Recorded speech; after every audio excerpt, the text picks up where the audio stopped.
La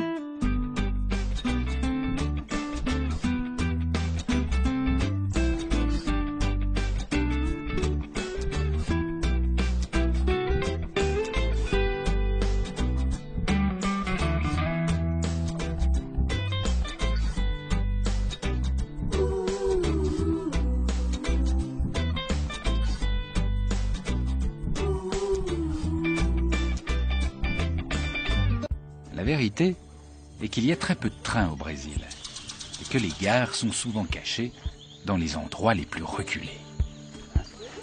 Elle est pas mal celle-là. Regardez, une petite gare, une voie, et puis tout autour, la forêt. La nature et surtout le son de la nature, écoutez. Rien que pour ce petit moment, ça valait le coup de venir au Brésil.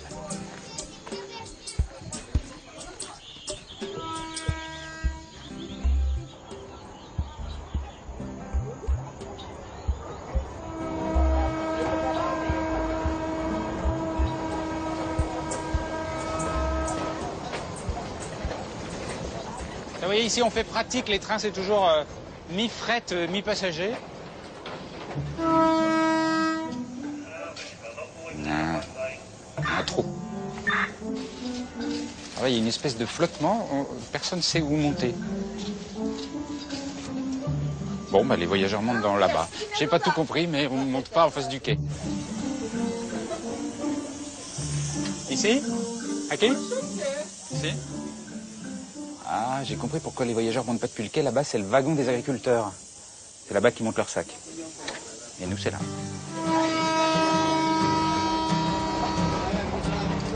Me voilà dans cet improbable train de la jungle. Direction la forêt, la forêt, la forêt.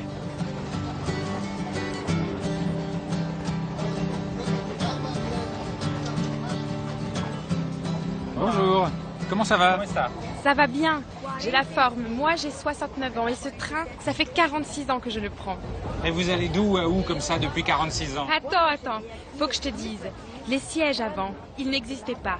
Ce n'était pas du tout comme ça. On avait plus d'espace. Il y avait des bancs un peu partout, mais moi, j'aimais bien dormir au milieu. À même le sol. C'était bien plus drôle et confortable. C'était mon wagon à moi, le wagon 5. C'était notre petite perle. Pourquoi vous dites que c'était notre petite perle, ce wagon? Eh bien, parce que c'était le wagon des pionniers, le wagon des colons, de ceux qui, comme moi, sont venus exploiter cette terre. C'était pas un wagon bon chic, bon genre, non.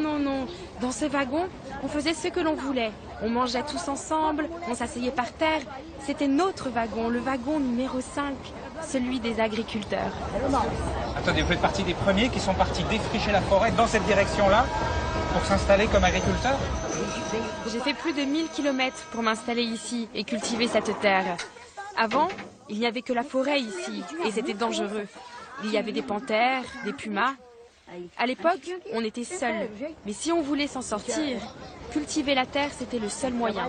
Il fallait affronter la réalité et les difficultés de la jungle. C'était dangereux.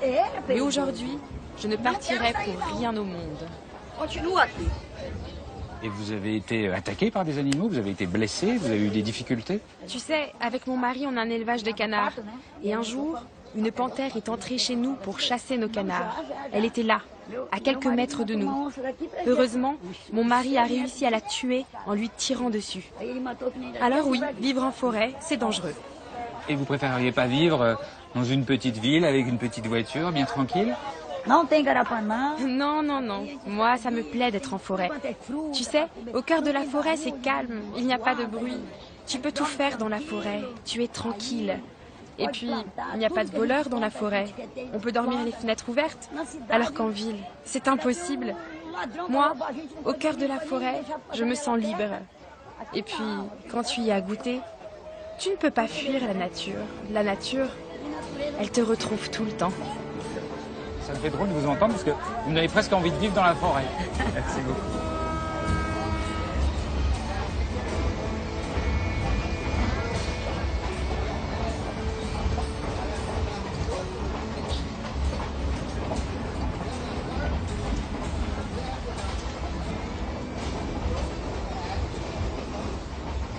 c'est le petit moment pour se faire plaisir. Là, on est dans l'hémisphère nord, tranquillement. Et ça, c'est un GPS. Donc normalement, dans... ça ralentit. 5, 4, 3, 2, 1. Top, c'est là, juste là. Ça, c'est l'équateur. Là. Et là, on passe maintenant, tranquillement, dans l'hémisphère sud. Ça y est.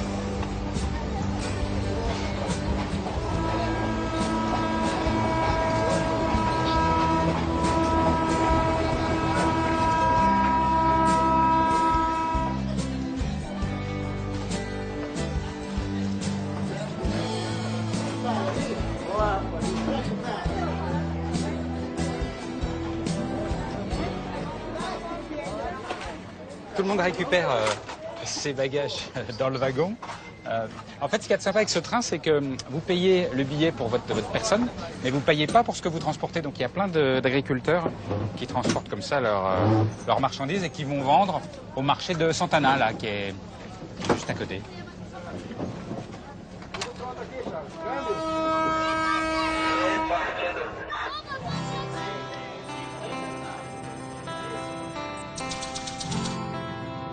J'arrive face à l'Amazone, le plus grand fleuve du monde avec le Nil. La correspondance est en bateau. Ici, c'est le moyen de transport ordinaire. Direction Belém. Une ville un peu oubliée, comme je les aime, qui a connu son heure de gloire avec le commerce du caoutchouc. Et puis, qui s'est patinée dans une sorte de langueur. La langueur du fleuve, de la chaleur, de l'éloignement. Il règne à Belém une nonchalance moite qui donne envie de poser ses valises, de tout lâcher.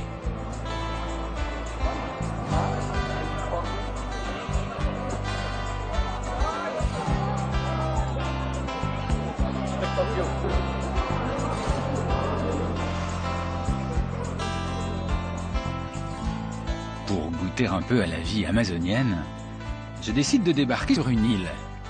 Une île au milieu de l'Amazone. Une île immense, grande comme la Suisse. L'île de Marajo. Une sorte de Camargue équatoriale, particulièrement réputée pour ses buffles. Il y aurait sur l'île 3 fois plus de buffles que d'êtres humains.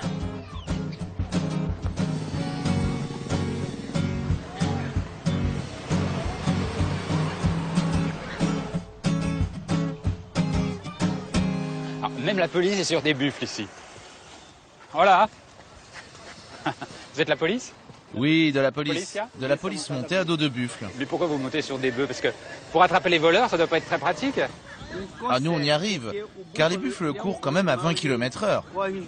L'avantage du buffle, c'est surtout qu'il est très efficace dans la boue. Bon, c'est vrai que le bitume, ce n'est pas trop son élément, mais cet animal est parfait pour patrouiller partout sur l'île de Marajo. Ah bon? Et c'est confortable? Ah oui, très confortable, bien mieux qu'un cheval. Si tu veux essayer, monter un de nos buffles, et tu verras par toi-même que c'est confortable. Hein. C'est confortable, vous êtes sûr? Fais-moi confiance, on connaît bien, on est de la région. C'est marrant, instinctivement, j'ai plus confiance qu'avec le cheval. Ça a l'air plus paisible. En ville, il est très calme, mais dans son habitat naturel, le buffle peut être féroce. Très féroce même. Ah bon? Féroce? Oui, féroce. C'est vrai qu'on sent qu'il y a du muscle, là. Hein. Ça, c'est que du muscle. C'est pas du gras. Ah,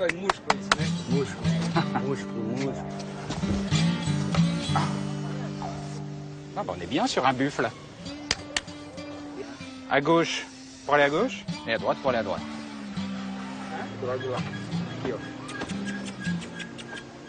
J'ai toujours pas compris comment on arrêtait.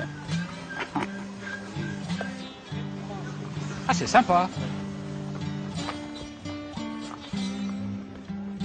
Mais alors, est-ce que la police à buffle est autant respectée qu'une police à moto ou à cheval? Parce que, est-ce que ça casse pas un peu le mythe? En fait, le buffle est un animal emblématique de l'île de Marajo. Il est très considéré ici. Donc celui qui monte le buffle, comme nous les policiers, eh bien nous sommes très respectés par la population. Ah.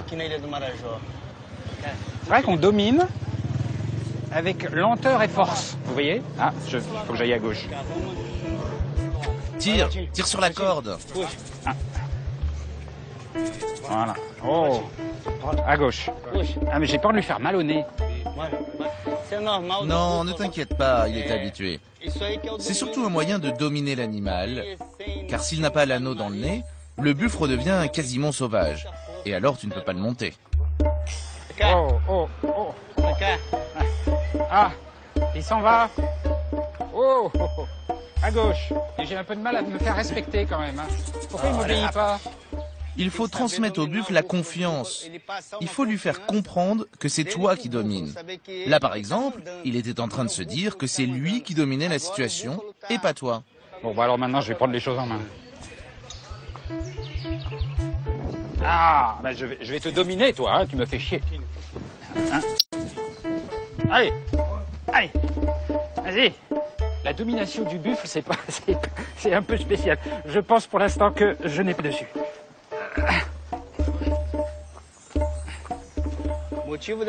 Notre mission aujourd'hui, c'était de patrouiller en ville.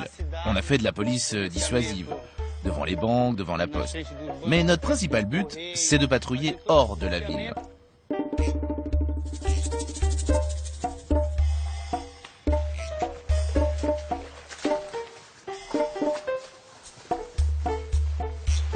C'est magnifique ici. Oui, c'est très beau. Ici, on patrouille à la fois pour préserver l'environnement et on protège les troupeaux des voleurs de bétail. Et comme tu le vois, aucune voiture, aucune moto ne peut venir ici. Alors, patrouiller à dos de buffle est le moyen le plus adapté à cette région. Il y a des voleurs de bétail? Oui, des voleurs de bétail s'attaquent aux troupeaux. Alors notre travail sur l'île de Marajo, c'est de combattre les voleurs. Ici, par exemple, il y a une ferme où il y a beaucoup de bêtes. Donc ça attire les voleurs. Notre mission principale aujourd'hui, c'est donc d'aller patrouiller.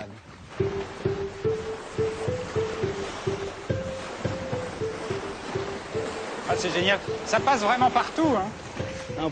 Oui, tu vas voir. Ne t'inquiète surtout pas. Sois tranquille. Tiens-toi à la selle et reste bien assis.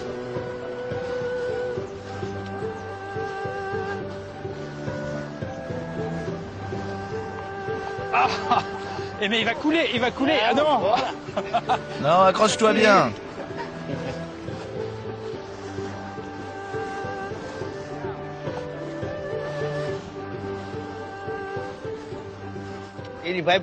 Il peut rester 3 à 4 minutes sous l'eau. Ce buffle, c'est le meilleur nageur de l'île. Ne t'inquiète surtout pas. Il peut pas ça.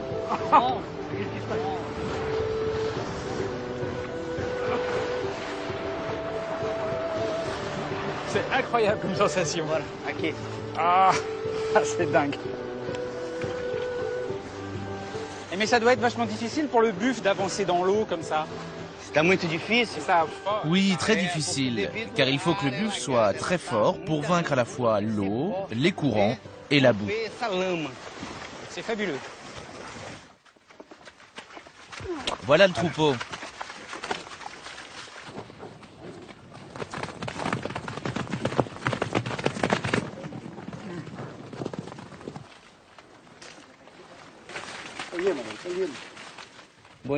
Bonjour. Avez-vous remarqué des vols en ce moment? Non. On vous vole beaucoup de têtes de bétail. Vous avez un chiffre, par exemple, du nombre de têtes de bétail qui ont disparu récemment? Oui. L'année dernière, par exemple, on a 12 bêtes qui ont disparu. Et cette année, on en est déjà à 40. 40 bœufs? Mais c'est énorme. Mais comment ils font pour les prendre? Ils les embarquent dans des camions? Ils les mettent sur des bateaux? Je vois pas bien comment on peut faire pour voler 40 bœufs ici. En fait, les voleurs tuent les buffles sur place et transportent la viande immédiatement, en général de nuit. Ils prennent le bétail et partent. Mais quand la police vient, ça nous aide, car ça dissuade les voleurs. Être sur un buffle pour protéger les autres buffles de l'île de Marajo, pour moi, c'est une très grande fierté. Et je crois que je suis vraiment amoureux de ce travail et puis de ces animaux. Car depuis leur plus jeune âge, on est avec eux, on les dresse et on travaille ensemble. Alors oui, je pense que ces animaux ressentent l'amour que moi et les hommes du bataillon leur apportons. Alors, vous savez, moi, c'est quand même un peu surprenant de voir des policiers qui aiment des bœufs. Ah, tu verras ça seulement sur l'île de Marajo et au sein de notre 8e bataillon. Le buffle, c'est un animal en voie de disparition, mais c'est un animal tellement doux. Tous ceux qui viennent ici, sur l'île de Marajo, tombent forcément amoureux de cet animal.